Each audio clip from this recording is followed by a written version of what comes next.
내 삶에 들어온 주님의 말씀이 내게 빛이 되시니. 우리가 살면서 너무 힘든 거, 그리고 살면서 가끔 가다가 화가 나는 게 뭐냐면은 열심히 일하는데 일한 대로 또 우리가 계획한 대로 일이 잘 안 풀리고 땀 흘린 만큼 대가를 받지 못하고 엉뚱한 사람들이 가로채 갈 때입니다. 사실 우리가 땀 흘린 만큼 거두지 못하는 것은 아담의 범죄 후 주어진 심판의 본질이기도 합니다. 그것은 죄에 대한 심판이니까 그렇다 치고 하나님의 영광을 위해서 준비도 하고 나름 계획에 따라서 열심히 살고 일하는데 일이 뒤틀리고 계획대로 되지 않을 때면은 너무 힘듭니다. 그런 일이 반복되면은 절망스럽기도 하고 하나님은 왜 우리를 안 도와주시는 건가라는 의문도 생깁니다. 그런 일은 도대체 왜 생기는 걸까요? 오늘 본문 전후 문맥을 보면은 비록 가짜 뉴스지만은 바울이 거룩한 하나님의 성전에 부정한 이방인을 데리고 들어갔다는 소문과 하나님의 율법을 모독하고 유대교를 더럽힌다는 말에 이번에는 꼭 응징을 해서 하나님의 영광과 명예를 되찾겠다는 40명이 의기투합해서 바울을 죽이려고 했습니다. 제사장들과 장로들의 협조도 힘들게 얻어냈어요. 그렇게 잘 짠 계획인데 본문을 보면 그들의 계획이 어긋나고 다 틀어져 버렸습니다. 그것은 바울의 생질이라는 한 청년 때문입니다. 생질이라는 단어는 남자가 자신의 여자 형제의 누나나 여동생의 자식을 일컫는 말이에요. 남자 형제의 자식은 그냥 질이라고 하고 여자가 자매의 자식을 이를 때는 이질, 사촌의 자식은 종질이라고 합니다. 통상 남자 조카를 질이라고 하고 여자를 가리킬 때는 뒤에 여자를 붙여서 질녀라고 합니다. 저는 이런 얘기를 하지만 나도 모르겠어요.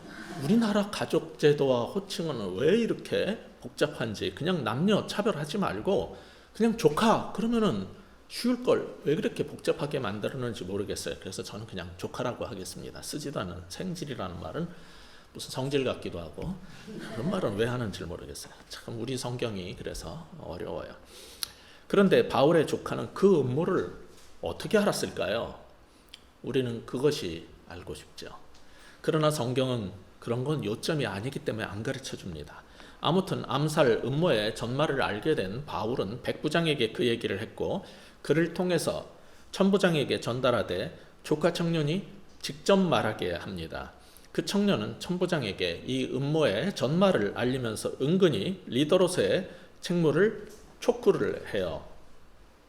여기 21절을 같이 읽어보시겠습니다. 시작.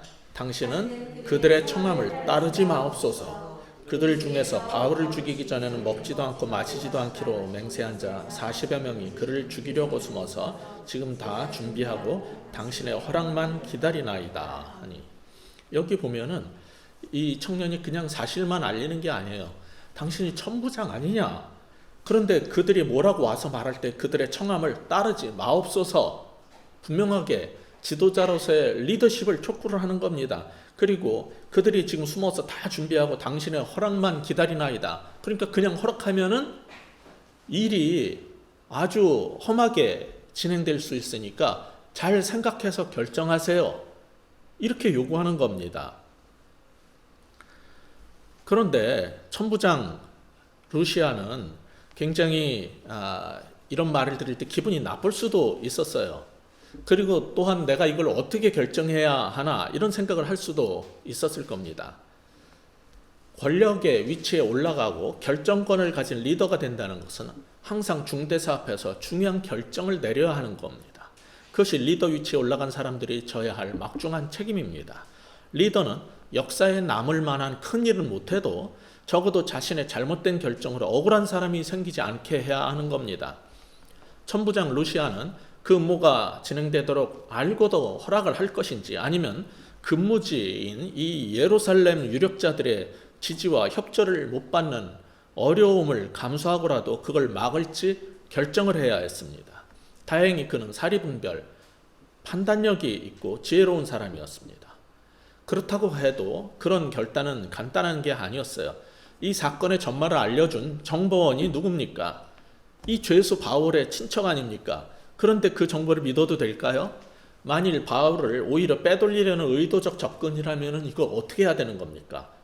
그러나 천부장은 빠른 판단력으로 이 모든 상황을 파악을 하고 더 이상 머뭇거리지 않고 즉각적인 조치를 취했습니다. 이 정도 극한 감정을 품는 사람들이라면은 요새 바울을 감금해 놔도 앞으로 무슨 일이 벌어질지 모르고 그들이 원하는 대로 예루살렘 시내 공회로 내보내도 그 중간에서 암살하려고 든다니 사고가 날 게 뻔했어요. 그 경우 로마인을 제대로 보호하지 못한 책임을 자신은 져야 되는 겁니다. 그렇다면 암살자들이 어떤 일을 일으키기 전에 빨리 총독 관저가 있는 가이사랴로 보내는 편이 낫겠다고 판단한 것 같아요. 총독 관저는 훨씬 경계가 삼엄하고 군대도 많으니까 말이에요. 그래서 천부장은 즉시 바울을 이송하기로 결정을 하고 총독에게 보낼 상세 보고서를 작성했어요. 로마인인 바울이 유대인에게 테러를 당해서 내가 군대를 이끌고 가서 구출했다는 상황 보고와 함께 그의 죄목에 대해서 조사한 것도 보고서를 썼어요. 29절에서 보듯이 유대인 내에 율법 문제일 뿐 이거는 사회적으로나 법적으로나 이 사람은 전혀 사형이나 구금 사유가 없다라고 분명하게 밝혔어요. 그리고 지금 벌어지고 있는 돌발 상황, 즉 암살 계획도 알렸어요. 그것은 이후 바울에 대해서 이제 적절한 처리를 총독에게 요청하면서 자신의 책임을 넘기는 겁니다. 아무튼 이렇게 해서 바울을 암살하려던 사람들의 음모와 계획은 다 틀어졌어요. 어긋나 버렸어요. 계획대로 일이 되지가 않습니다. 그들도 이게 하나님을 위한 일이라고 생각해서 하나님께 맹세하고 바울을 죽이기 전까지는 내가 먹지도 마시지도 않겠노라고 헌신을 했고 뒤로는 권력층의 비중과 지원도 받아놨는데 그들의 계획대로 일이 되지 않았어요. 그들 입장에서도 이게 얼마나 황당한 것이었겠습니까? 다음날 공회로 이송하기만 하면 중간에 없애버릴 수 있었는데 그렇게 판을 다 짜고 만반의 준비를 다 해놨건만 일이 어그러진 겁니다. 어제까지 분명히 갇혀있던 죄수가 아침에 보니 없어진 거예요. 하룻밤새 가이사랴로 이송이 됐다니 그들도 계획을 세우고 일을 추진했던 그들 나름대로 얼마나 열받았겠어요. 아니 왜 하나님의 영광을 위해서 율법을 위해서 이 나라를 위해서 이렇게 계획을 했는데 왜 뜻대로 계획대로 안 풀립니까? 라고 그들도 따지고 싶지 않았을까요? 게다가 일단 맹세를 했으면 그 일이 안 될 경우 저주를 받겠다는 말인데 그럼 그들은 나중에 어떻게 됐을까요? 저는 그런 것도 궁금합니다. 그 암살 계획을 추진하는데 거기 어떻게 바울의 조카가 있었는지도 알고 싶어요. 그 계략의 내부 고발자 바울의 조카는 이 사건이 다 지나간 다음에 안녕했을까? 힘든 일을 당하진 않았을까? 궁금한 게 많지만 성경은 그런 것은 중요한 부분이 아니기 때문에 핵심의 사항에서 벗어난 것이기 때문에 알려주지 않지만 본문이 우리에게 알려주려고 하는 교훈은 분명합니다. 뭡니까? 바울을 죽이려는 사람들도 다 나라를 위하고 하나님을 위한다고 했지만 인간의 악한 계획은 하나님의 섭리로 다 막힌다는 것입니다. 인간이 세운 어떠한 계획도 그것이 하나님 보시기에 악하다면은 하나님께서 또 다른 사람을 통해서 어떤 일을 통해서든 막으신다는 것입니다. 시편 33편 10절 11절을 보시면 여호와께서 나라들의 계획을 폐하시며 민족들의 사상을 무효하게 하시도다. 여호와의 계획은 영원히 서고 그의 생각은 대대에 이르리로다 하는 말씀처럼 말입니다. 따라서 오늘 본문이 우리에게 주려고 하는 첫 번째 교훈이 있어요. 그것은 무엇입니까? 우리의 악한 계획은 하나님이 막으실 것을 알라는 겁니다. 우리들이 세우는 악한 계획은 하나님이 막을 것이라는 사실을 아시기 바랍니다. 그럼 악한 계획이 아닌 우리 그리스도인의 바른 계획이나 주님을 위한 우리의 뜻은 항상 하나님의 뜻대로 잘 계획한 대로 잘 될까요? 그것도 꼭 그렇진 않아요. 나쁜 놈들의 악한 계획만 망치면 좋은데 하나님 믿는 사람들의 선한 일도 종종 계획대로 되지 않습니다. 그럼 왜 주님을 위한 선한 의도, 좋은 계획도 이렇게 일이 틀어지고 잘 안 되는 걸까요? 저는 사실 오늘 설교를 준비하면서 본문을 통해서 두 가지 간단한 사실을 말하려고 했어요. 첫째, 우리의 악한 계획은 하나님께서 막으신다. 둘째, 우리의 선한 계획은 사탄이 막는다. 이렇게 설교하려고 했는데 가만히 생각해 보니까 이렇게 말하면 단순하고 깔끔하긴 한데 그렇게 설교하면 그렇게 가르치면 안 되는 거예요. 물론 하나님의 영광을 위한 우리의 선한 계획을 사탄이 회방놓는 경우가 있어요. 그에 대비되게 하나님의 계획을 사탄이 막는다고 말할 수 있느냐? 그건 안 돼요. 그렇게 말하면 사탄이 하나님보다 더 강하다, 세다라는 얘기가 되기 때문입니다. 그것은 잘못된 교리예요. 사탄이 아무리 세도 창조주여 만왕의 왕이신 우리 하나님보다 강할 수는 없어요. 사탄은 다만 끊임없이 하나님의 영광을 위한 우리의 선한 계획을 방해할 뿐이에요. 거기까지는 옳아요. 그러나 하나님의 궁극적 플랜은 사탄도 그 누구도 막지 못합니다. 하나님의 영광을 위한 우리의 선한 의도가 우리 계획대로 항상 되지 않는 이유는 사탄의 방해도 있지만 또 다른 이유가 있기 때문입니다. 거기에 대해서 성경은 여러 가지 경우를 우리에게 보여줍니다. 자, 우리가 그 전에 이미 봤던 사도행전 20장 22절을 보시면은 에베소 지역의 지역교회 목회자들인 장로들과 함께 있는 자리에서 사도 바울은 보라, 이제 나는 성령에 매여 예루살렘으로 가겠다라고 선언을 했어요. 그리고 21장 4절에 보면 배를 타고 가다가 두로에 내렸는데 그곳에서 만난 제자들이 또 성령의 감동으로 바울더러 예루살렘에 들어가지 말라고 합니다. 그렇게 말려요.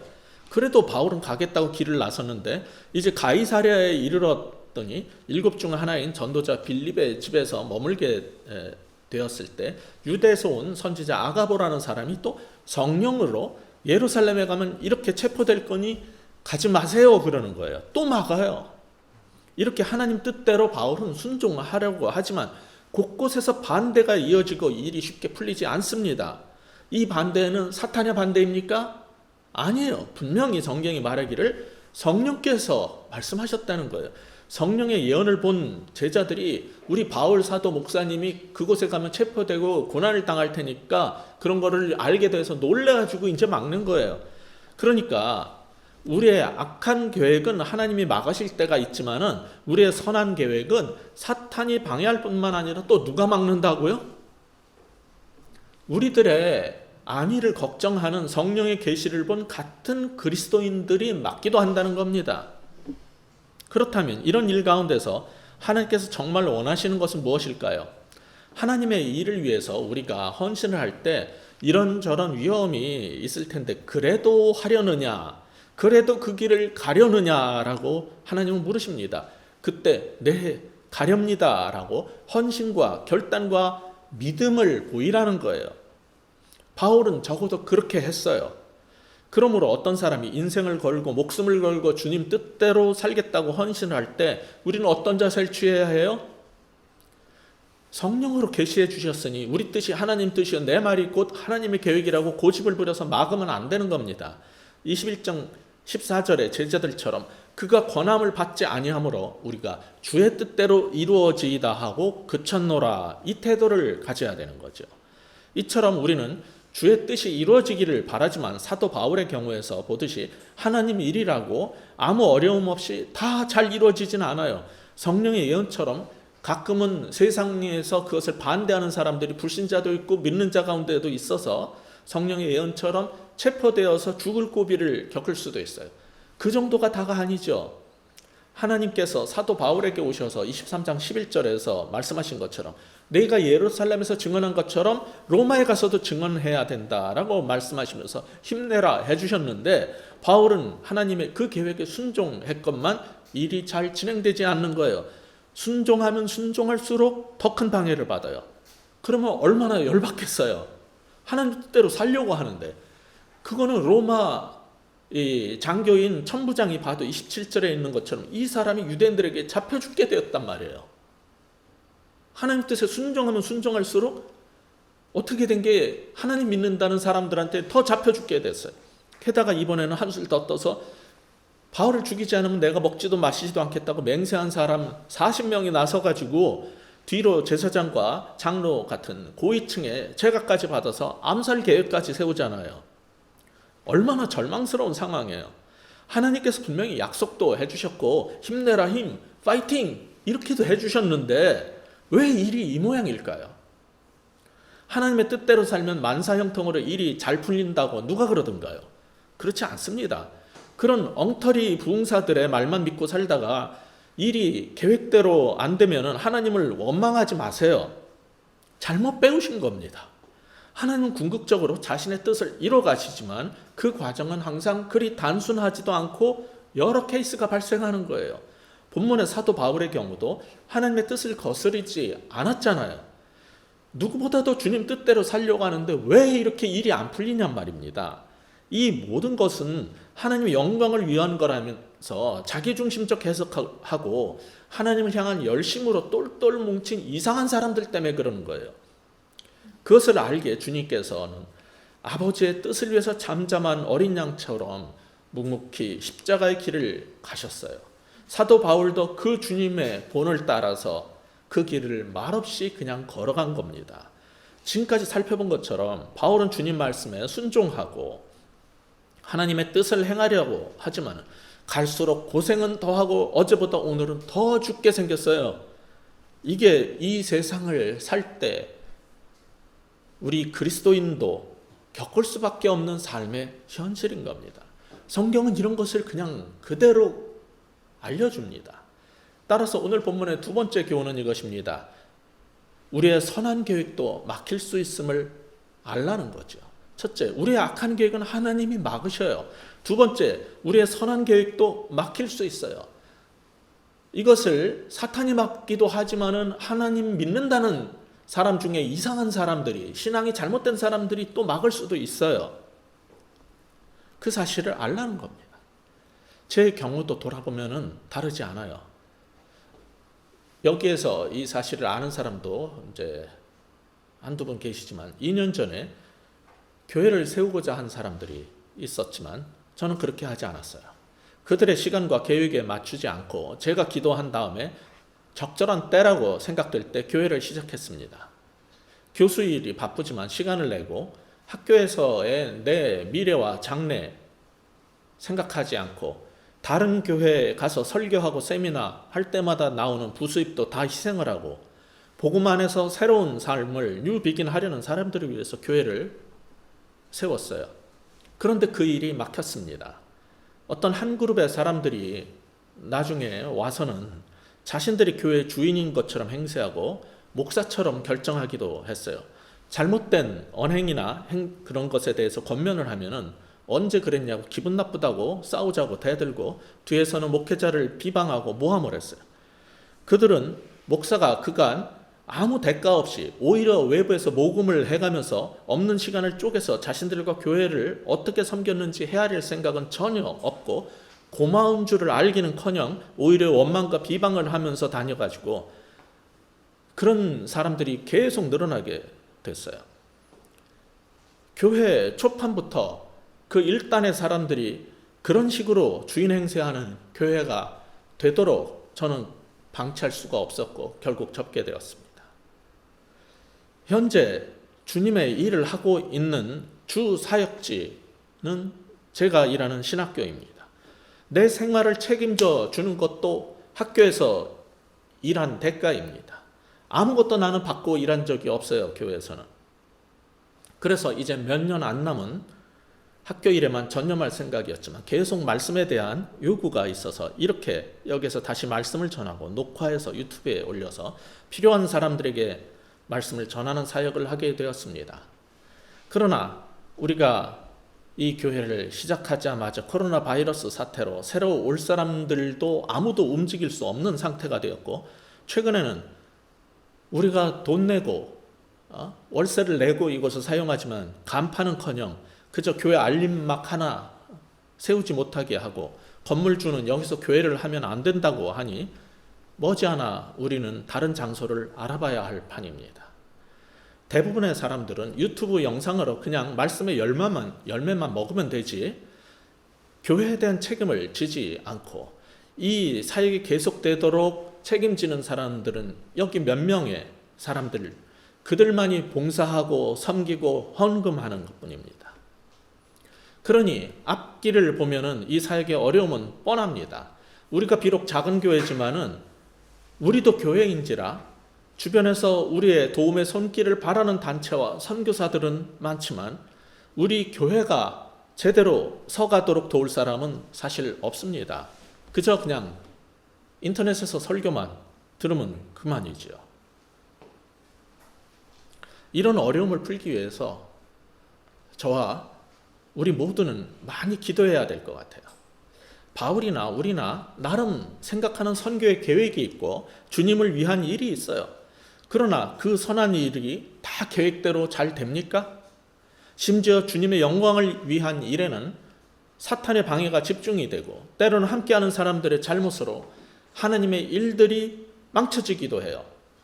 그러므로 이 모든 것을 이겨내는 기도와 누군가 목숨을 건 희생을 하지 않는다면 하나님의 일은 계속 이어지지 않는 겁니다. 그런데 우리의 계획대로 일이 되지 않는 또 한 가지 상황이 있어요. 그건 무엇일까요? 바울의 조카가 암살 계획을 바울과 천부장에게 알려주도록 하나님께서 인도하셔서 그들의 악한 계획은 저지되었지만 바울은 여전히 죄수의 몸으로 묶여있는 상태이지 석방되지 않았습니다. 게다가 23절에 보면은 피곤한데 잠도 못 자게 합니다. 천부장이 어떻게 합니까? 백부장 둘을 불러 이르되 밤 제3시에 가이사랴까지 갈 보병 200명과 기병 70명과 창병 200명을 준비하라고 합니다. 밤 제3시라니 한밤중에 밤 12시부터 새벽 3시 사이에 그를 깨워서 잠도 못 자게 깨워가지고 가이사랴로 이송해 가는 거예요. 29절에 천부장이 벨릭스 총독에게 보낸 편지를 보면 바울에게는 전혀 죄가 없고 그가 고난받는 이유는 단지 유대인들 사이의 신앙적 갈등과 다툼뿐이라는 걸 그도 알고 있었어요. 그런데도 바울은 풀려나지 않아요. 한밤중에 깨워서 또 어딘가로 끌고 가는 것뿐입니다. 그런데 이거는 사실 우리가 보기에는 참 안타까운 일이지만은 우리 생각과 다른 하나님의 놀라운 일이 여기에 담겨 있는 거예요. 오늘 성경 32절에 보면 이렇게 말씀합니다. 이튿날 기병으로 바울을 호송하게 하고, 바울을 호송했다는 거예요. 로마의 강력한 보병들과 기마병이 바울을 보호해서 로마로 가는 길의 한 부분인 예루살렘에서 가이사랴까지를 안전하게 잘 데려다 준 거예요, 사실은. 만일 이렇게 로마군을 동원해서 그를 보호해가지고 데려다 주지 않았다면 그는 예루살렘에서 가이사랴 가는 동안에 무리들의 폭행과 암살 기도로 인해서 큰 사고를 당했을 겁니다. 거기다가 말이나 마차 같은 차량 서비스도 없이 100km나 되는 거리를 밤새 걸어가란 말입니까? 근데 하나님은 놀라운 방법으로 그를 보호하시고 말과 마차 같은 차량 서비스까지 제공을 해주신 거예요. 그것도 로마의 그런 모든 것들을 통해서 말이에요. 그러니까 우리의 계획대로 일이 되지 않는 세 번째 경우가 있는데 그것은 우리가 계획했던 것과는 다른 우리가 생각하지 못했던 하나님의 더 나은 계획이 있기 때문입니다. 따라서 내 뜻대로 내 계획대로 일이 안 풀린다고 투덜대지 말고 어떤 생각을 해야겠어요? 깨어진 내 계획은 무슨 뜻이라고요? 내 계획보다 나은 하나님의 계획으로의 인도다. 이렇게 생각하셔야 되는 거예요. 내 계획이 어긋나고 틀어졌을 때는 어떻게 생각하라고요? 내 계획보다 더 놀라운 하나님의 계획으로 인도되고 있다. 이렇게 생각하시라는 거예요. 사도 바울이 안토니오 요새에서 풀려나지 못하고 여전히 감옥에 있게 된 것도 하나님의 일이 막힌 게 아니었어요. 예루살렘 경비대 감옥에서 장소가 바뀌었지만은 35절처럼 그것은 로마의 유대 식민지의 왕궁인 헤롯 궁에서 왕궁에서 바울이 거처하게 된 거예요. 거기서 보호받고 거기서 또 다른 복음을 증언할 수 있는 기회가 베풀어진 거예요. 이게 하나님 나라의 진실인 겁니다. 그러므로 오늘 본문의 마지막 교훈입니다. 우리의 선한 계획도 하나님의 더 큰 계획으로 바뀔 수 있음을 알라는 겁니다. 우리의 선한 계획, 우리가 세웠다고 다 그대로 돼야 되는 게 아니에요. 우리의 선한 계획은 하나님의 더 나은 계획, 더 높은 계획, 더 큰 계획으로 바뀔 수 있다는 걸 아시기 바랍니다. 이는 이사야 55장 8절 이하의 말씀과 같습니다. 이는 내 생각이 너희의 생각과 다르며 내 길은 너의 길과 다름이니라. 여호와의 말씀이니라. 이는 하늘이 땅보다 높음같이 내 길은 너의 길보다 높으며 내 생각은 너의 생각보다 높음이니라. 이게 바로 하나님께서 일을 행하시는 방식입니다. 따라서 내 계획이 어긋나고 내 계획이 틀어지고 내 계획이 안 됐다라고 우리는 분노하지 말고 절망하지 말고 어떻게 생각해야 된다고요? 더 나은, 더 높은 하나님의 길로 인도되고 있다. 이렇게 믿으시기 바랍니다. 저는 대학원을 졸업하면서 정보통신연구소에서 직장 생활을 시작했습니다. 3년간 근무한 후에 공학 박사 학위를 하러 미국의 매사추세츠로 유학을 갔어요. 장남인데 무책임하게 그냥 부모님을 두고 가는 게 마음이 걸려서 부모님을 위해서 고속터미널에 이제 지하철이 생기게 된다는데 거기에 지하철역 지하상가에 대한 유동 인구 상권 조사를 한 다음에 상가를 하나 분양받아서 부모님께 가게를 열어드리려고 가려고 했는데 분양 사기로 큰 돈을 날렸어요. 제가 직장 생활에서 논문을 쓰거나 직장 그 연구소에서 우리나라의 지금 행정 전산화가 되는데 행정 전산망을 구축하는 프로젝트, 그리고 PC밖에 없던 시대에 중형 컴퓨터 국산화 사업 등 그런 걸 위해서 일할 때보다 훨씬 많이 신경 쓰고 훨씬 많이 준비하고 계획했는데 그 일이 다 어그러져 버렸어요. 충격이 이루 말할 수가 없어요. 너무 많은 돈을 날렸어요. 감사하게 하나님께서는 다른 길을 열어주셔서 부모님은 광화문 사거리에 지금 세문안교회 건너편에 버스 정류장 앞에 이랜드에서 당시 처음 론칭했던 브렌타노라는 옷가게를 열어드리고 1986년 여름에 미국으로 갔습니다. 미국에 가서는 거기서 사는 게 모두 다 돈이기 때문에 돈 아끼고 시간 절약을 위해서 그간 제가 하던 제자훈련 사역인 모든 교회 일은 하나도 안 하고 공부에만 전념해서 3년 만에 박사를 받고 돌아와서 교수가 되면은 캠퍼스 사역을 제대로 열심히 하리라 하고 계획을 세우고 갔어요. 근데 미국에 도착하자마자 나를 RA로 받아주고 지도교수 해주겠다고 약속하셨던 그 교수님이 미국에 그 당시에 이제 경제적으로 어려움이 있었어요. IMF처럼. 그래서 학교에서 더 이상 수입이 적으니까 IBM으로 가버렸어요. 이 박사과정 학생이 지도교수가 없고 RA가 없다는 거냐, 장학금도 받을 수 없다는 거는 이건 애비 없는 자식이 돼버린 거예요. 그 과정에서 열심히 공부에만 전념하리라 생각했던 저의 계획과는 달리 또 다른 일이 벌어졌는데, 출석하던 한인교회 목회자 문제 때문에 교회가 어려워지자 교회 핵심 재직들이 저한테 제자 훈련을 해달라고 계속 졸라서 저는 공부보다는 교회 일에 더 많은 시간을 보낼 수밖에 없었어요. 그렇게 유학생활 2년이 지나면서 오랜 기간 거부했던 목회 소명을 더 이상 거부할 수 없음을 깨닫고 무릎 꿇고 굴복하면서 결국 고든 커넬이라는 신학교로 옮겨가게 됐어요. 그게 이제 유학 3년 차예요. 지금 제가 아는 것은 만일 제가 그냥 한국에서 직장 생활을 하고 있었다면 저는 절대로 신학교 가지 않았을 거예요. 그것을 아셨기 때문에 하나님께서 미국으로 보내셨는데 제가 계획하고 준비했던 것들이 다 어그러졌지만은 결국 지금 보면은 더 놀라운 주님의 뜻이 이루어졌다는 겁니다. 그 후 이제 소명에 순종해서 주님의 일을 시작하니까 모든 어려움은 끝나고 만사 형통일 줄 알았더니 이게 웬일입니까? 더 힘든 일들이 줄줄이 기다리고 있었어요. 파타임 전도사 때뿐만 아니라 졸업한 다음에 담임 목회를 할 때, 한국에 돌아와서 여러 교회에서 사역을 할 때 잊을만 하면은 오해와 모함으로 고통을 겪었어요.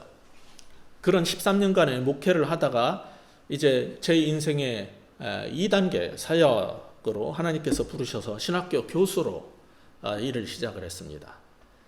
근데 그리고 나서 발견한 게 뭐냐면은 미국에서 다양한 교회 경험과 한국과 미국에서 개척교회부터 지구촌 교회 같은 대형 교회에서의 모든 목회 경험이 신학교에서 미래 목회자들을 양성하기 위한 저의 경험이고 준비 과정이었다는 것을 깨닫게 된 거예요. 그렇다고 신학대학원에 교수 생활을 하면서 이전에 목회를 할 때보다 내 삶이 더 좋아졌냐 하면은 학교 교수 생활 20년을 되돌아보면은 개인적으로는 별로 그렇지 않은 것 같아요. 내 계획대로 되는 게 많지 않아요. 어딜 가나 주님께서 하시는 일에는 쉬운 게 없었고, 주님께서 정말 원하시는 일을 시작하면 언제 어디서나 오해와 방해와 어려움이 따라다녔어요. 아까 말씀드린 것처럼 작년에는 교수 일을 하면서 신앙으로 인생을 다시 시작해보려는 성도들을 위해서 뉴비긴의 삶을 위해 헌신했던 일도 다 틀어져 버렸잖아요. 그러나 지금 생각하면 그건 역시 더 나은 주님의 길로 지금 이곳으로의 인도하심 중에 한 과정이었다라고 생각이 됩니다. 이런 걸 보면 주님을 위해 산다는 것은 매 순간 새로운 도전과 어려움의 연속인 것 같아요. 그러나 하나님은 순종하는 자에게 아까 우리가 읽었던 말씀처럼 하늘이 땅보다 높음같이 내 길은 너희의 길보다 높으며 내 생각은 너희의 생각보다 높음이라고 말씀하시면서 우리가 생각하지 못했던 더 좋은 길로 인도해 주실 것을 믿으면서 그냥 하루하루 발걸음을 뗄 뿐입니다. 저는 여러분도 동일한 믿음으로 함께 걸어가 주셨으면 좋겠어요. 여러분이 그래 주실 수 있다면 목자로서 가장 큰 축복이라고 저는 생각합니다. 그런 여러분 되시길 주 예수 그리스도의 이름으로 간절히 축복합니다. 기도하시겠습니다.